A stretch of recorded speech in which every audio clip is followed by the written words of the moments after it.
नमस्कार, आपण पाहताय कोकण वार्ता न्यूज. कोकण वार्ता न्यूज मध्ये आपलं सर्वांचं स्वागत. पाहुयात बातमी सविस्तरपणे. मुरुड समुद्र किनाऱ्यावर स्टंटबाजी करणाऱ्या विरोधात पोलीस प्रशासनाने कडक भूमिका घेतली आहे. दापोली पोलीस ठाण्याचे पोलीस निरीक्षक महेश तोरसकर यांनी स्पष्ट इशारा देत सांगितले की मुरुड बीचवर स्टंटबाजी खपवून घेतली जाणार नाही. समुद्र किनाऱ्यावर वाहन नेण्यास बंदी असताना नियम मोडणाऱ्यावर मोटर वाहन कायद्याच्या कडक कलमाखाली कारवाई सुरू करण्यात आली. अनधिकृत वाहन प्रवेश रोखण्यासाठी प्रमुख मार्गावर बॅरिकेड्स बसवण्यात आले असून गर्दीच्या वेळेत कायमस्वरूपी पोलीस बंदोबस्त तैनात करण्यात आला आहे.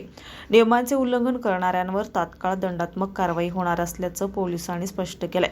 पर्यटकांनी नियम पाळून मुरुड बीचची सुरक्षितता आणि शांतता राखावी असं आवाहन पोलीस निरीक्षक तोरसकर यांनी केलंय. कोकण वार्ता न्यूज, मुरुड. ताज्या बातम्या आणि नवनवीन घडामोडी पाहण्यासाठी आजच आमच्या कोकण वार्ता न्यूज चॅनलला लाईक करा, सबस्क्राईब करा आणि बेल आयकॉन प्रेस करा आणि पाहत रहा कोकण वार्ता न्यूज.